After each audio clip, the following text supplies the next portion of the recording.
नमस्कार। तो आज मस्ती करते हैं प्राइस सेक्शन के साथ। और यहाँ पर मैं आपको बताने वाला हूँ कि लगभग सभी चीज़ें, कुछ एक्सेप्शंस को छोड़ के, आप एडवांस में प्राइस सेक्शन की मदद से आप फिगर आउट कर सकते हो। जैसे यूपीएल का केस लेते हैं और आप देखोगे कि यूपीएल में रिसेंट में 640 एरिया से यहाँ पर एक प्रॉफिट बुकिंग कह लो या आप रिट्रेसमेंट कह लो, ठीक है, एक यहाँ पर दिखने को मिल रहा है। अब क्यों इसी एरिया से आया, इस एरिया को समझने के लिए आप इसके प्रीवियस वाले चार्ट को देखिए। इसमें आप देखोगे कि इस पर्टिकुलर एरिया में एक बार सपोर्ट लिया गया, उसके बाद से प्राइस को अप साइड लेके जाया गया है। देन वहाँ पर फ्रेश जो है सप्लाई जनरेट की गई है और उस सप्लाई ने जो सपोर्टिंग एरिया था, डिमांड एरिया था, उसको ब्रेक डाउन किया है। तो ऐसा एरिया जो किसी डिमांड एरिया को ब्रेक डाउन करता हो वो हमारे लिए काफ़ी मेजर एरिया माना जाता है, जिसको मैं मेजर पॉइंट बोलता हूँ। सो इस मेजर पॉइंट के पास में जब कभी भी फर्स्ट टाइम प्राइस विजिट करेगा तो वहाँ पर प्रॉफिट बुकिंग आएगा, फ्रेश सप्लाई भी आएगा, ठीक है। और अगर फ्रेश सप्लाई और प्रॉफिट बुकिंग दोनों स्ट्रांग रहा तो डेफिनेटली प्राइस वहाँ से एक अच्छा करेक्शन देगा, जैसे कि यूपीएल में देखने को मिल रहा है। ठीक ठाक करेक्शन हो गया, नॉट बैड। तो अब देखिए, ये जो एरिया है यहाँ पर तो हमने फिगर आउट कर लिया। दूसरा क्या रीज़न है? दूसरा रीज़न है कि आप ये जो मेजर एक मैंने लाइन खींची है इस पर्टिकुलर हाई से लेकर के और लोअर एरिया तक, अगर मैं इसको यहाँ पे आपको ब्रश लेके दिखा पाऊँ तो ये पॉइंट है जिसकी मैं बात कर रहा था। यहाँ से लेके नीचे तक ये एक मेरी मेजर स्विंग है।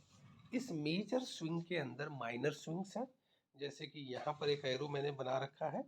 ये जो माइनर स्विंग है ये डिसाइड करता है इंटरनल लेवल पे स्ट्रक्चर को। तो इंटरनल लेवल पे जो यूपीएल का स्ट्रक्चर था वो क्या हुआ, higher high higher low, higher high higher low, ये डेवलपमेंट हुआ है। यानी इंटरनली ये बुलिश स्ट्रक्चर को डेवलप कर रहा है ना। हालांकि मेजर लेवल पे जो इसकी अलाइनमेंट मानी जाएगी वो एटलीस्ट इस एरिया के ऊपर इसका सस्टेनिंग करना शुरू कर दे, ठीक है, डेली बेसिस पे, तो ये मान लिया जाएगा कि इसकी अलाइनमेंट हो गई है। वैसे तो मेजर हमारा स्विंग हाई ये है, तो इसके ऊपर जब जाएगा तो ये ज़्यादा फुल्ली कंफर्म्ड कर सकते हो। एक अगर मैं स्विंग ट्रेड की बात करूँ, स्विंग ट्रेड से थोड़ा सा लॉन्गर हॉरिजन की बात करूँ, मिड टर्म वगैरह की या लॉन्ग टर्म की, तो मैं उस पीरियड के लिए लेके जा सकता हूँ। अब वापस हम लोग आएंगे और थोड़ी और डिस्कशन करेंगे कि ये इसी हाई तक क्यों गया है ना। अब तो अपने को देखने को मिल रहा है, आज की हमने डिस्कशन कर ली, मतलब लेटेस्ट डिस्कशन कर ली, बट ये हाई क्यों है, इसके पहले वाले चार्ट पे जाते हैं हम लोग। तो थोड़ा प्रीवियस चार्ट हम लोग ऐसे घुमाएंगे, आपको यहाँ पर एक और मज़ेदार चीज़ देखने को मिलेगा। आप देखोगे, वापस ब्रश लेते हैं, यहाँ से एक ट्रेंड लाइन बनी हुई थी कुछ इस तरह से, ठीक है। जिस ट्रेंड लाइन के ऊपर इसने जो है वापस internally higher high higher low का स्ट्रक्चर बिल्ड किया था, इसके पहले भी किया था, लेकिन वो स्ट्रक्चर इसका फेल हो गया था, राइट। उसके बाद से ये पॉइंट है जिस पॉइंट का ब्रेकडाउन यहाँ पे देखने को मिला। तो ये इनिशियल पॉइंट है, राइट ना। मेजर जो हमारा पॉइंट है वो क्या है, एक्चुअल में ये लो था। कौन सा लो था? ये लो था जो प्रीवियस हमारा ये जो मूवमेंट देख रहे हैं आप, वापस मैं मार्किंग करता हूँ आपकी अंडरस्टैंडिंग के लिए। आप देखोगे तो ये मेरा लो था जो स्टेब्लिश लो था, यहाँ पर एक्सेप्टेड लो था, क्योंकि इसी लो ने एक नया हाई भी दिया था। तो इसी जगह से हम इंटरनली देखो, जब तक इसके ऊपर नहीं जाएगा तब तक जो हायर हाई बनेंगे अंदर खाते में वो इंटरनल है। तो ये higher high higher low internal structures थे, राइट। तो हमारे लिए मेन पॉइंट कौन सा है, ये हमारा मेजर पॉइंट है। तो ये वाला क्या है, ये लिक्विडिटी है। एक्चुअल में जो रिटेल ट्रेडर होता है, जो सिंपल प्राइस एक्शन सीखता है, उसको लगता है कि हमारा ये हायर हाई हायर लो है तो हम यहाँ पर स्टॉप लॉस रख देंगे। तो मार्केट ने इस एरिया को तो कुछ समझना ही नहीं है, क्योंकि ये उसके लिए लिक्विडिटी एरिया है। समझ गए बात को। तो मार्केट के लिए जो मेन एरिया है वो कहाँ है, ये लोअर एरिया। तो आप देखोगे कि अभी क्या हुआ, इसके पहले वाला जो मूवमेंट आपको दिखा रहा था कि क्यों इसी एरिया से मार्केट नीचे गया था, तो ये इस एरिया का ब्रेकडाउन करके आया उसी एरिया में जो हम एरिया की बात कर रहे थे।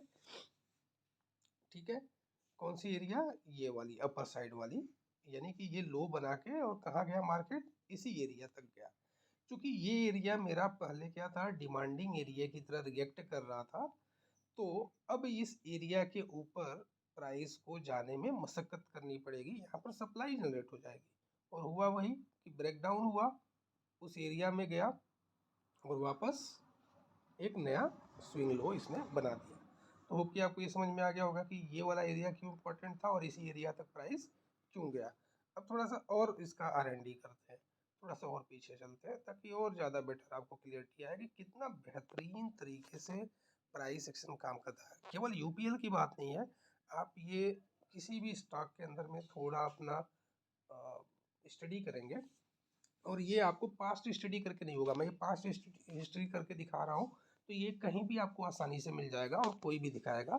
आपको इस पे काम नहीं करना, आपको अपनी क्षमता विकसित करनी है कि आने वाले टाइम में किस एरिया को विजिट कर सकता है प्राइस, ये फिगर आउट करना है ना। अभी कौन से एरिया में चल रहा है, अब इस एरिया से अपसाइड का कितना स्कोप है, डाउन साइड का कितना स्कोप है, प्रोबेबिलिटी अपसाइड की कितनी है, डाउन साइड की कितनी है, ये आपको फिगर आउट करना है।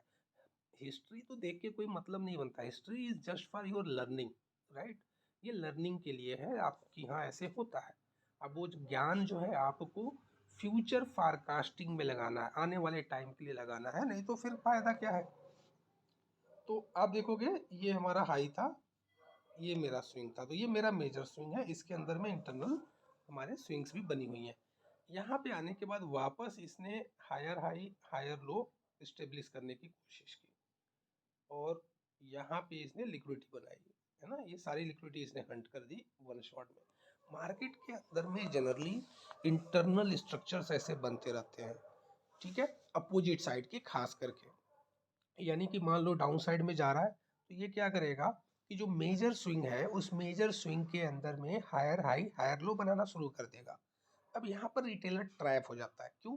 क्योंकि रिटेलर को बहुत जल्दी होती है पैसा कमाने की।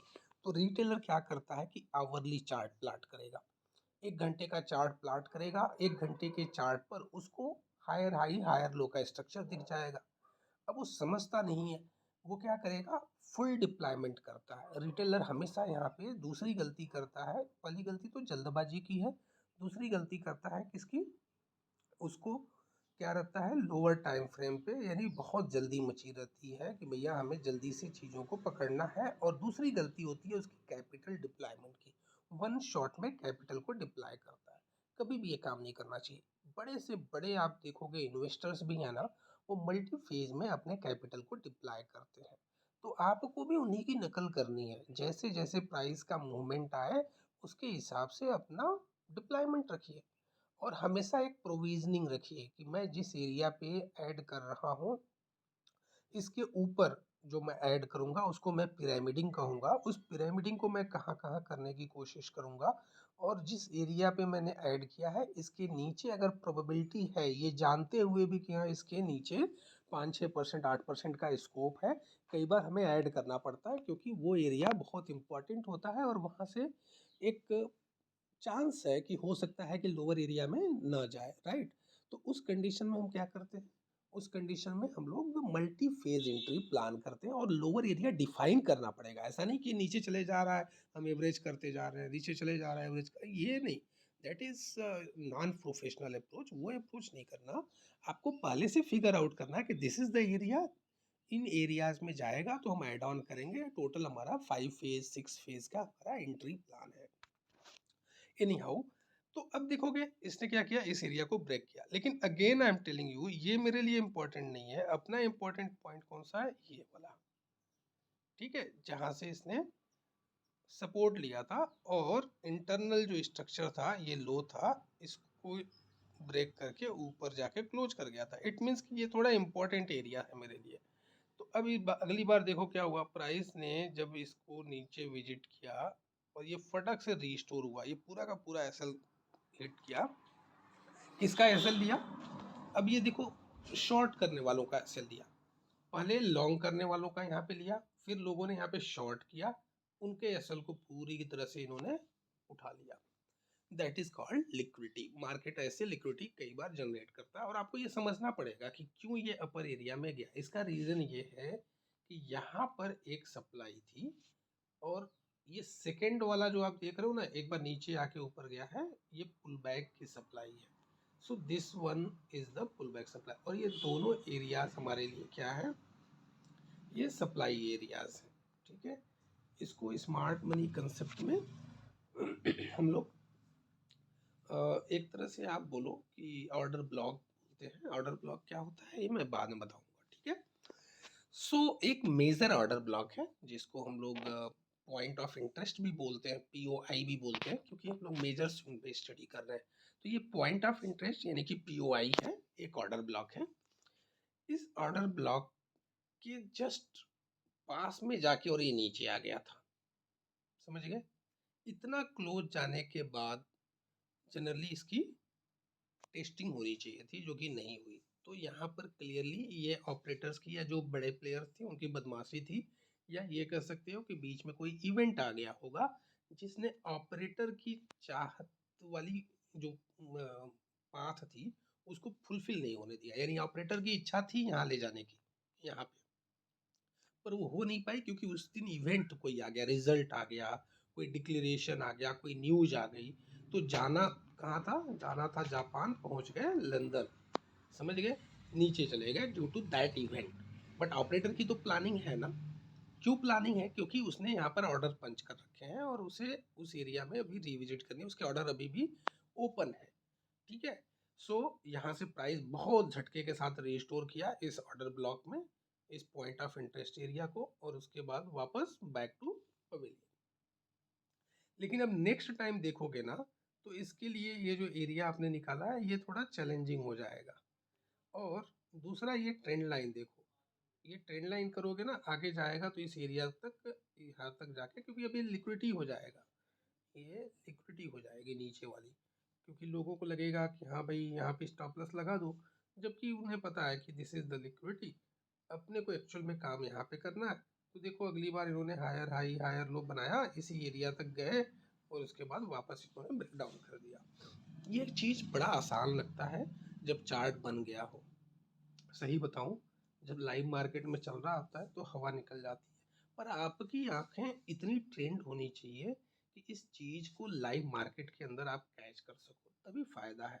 और ये होती है, ऐसा नहीं है कि ये इम्पॉसिबल है। बड़े आसानी से थोड़ी सी प्रैक्टिस करके आप 4-5 महीनों की प्रैक्टिस करो। आप ये मत सोचो कि एक हफ्ते की प्रैक्टिस हो जाएगा, नहीं, आपको 4-5 महीने की प्रैक्टिस करोगे तो आपको ये चीज़ें बड़ी आसान लगेंगी और आप आसानी से अच्छे अच्छे मूवमेंट, अच्छे अच्छे स्टॉक, अच्छे अच्छे एरियाज आप कैच कर पाओगे। So thank you very much.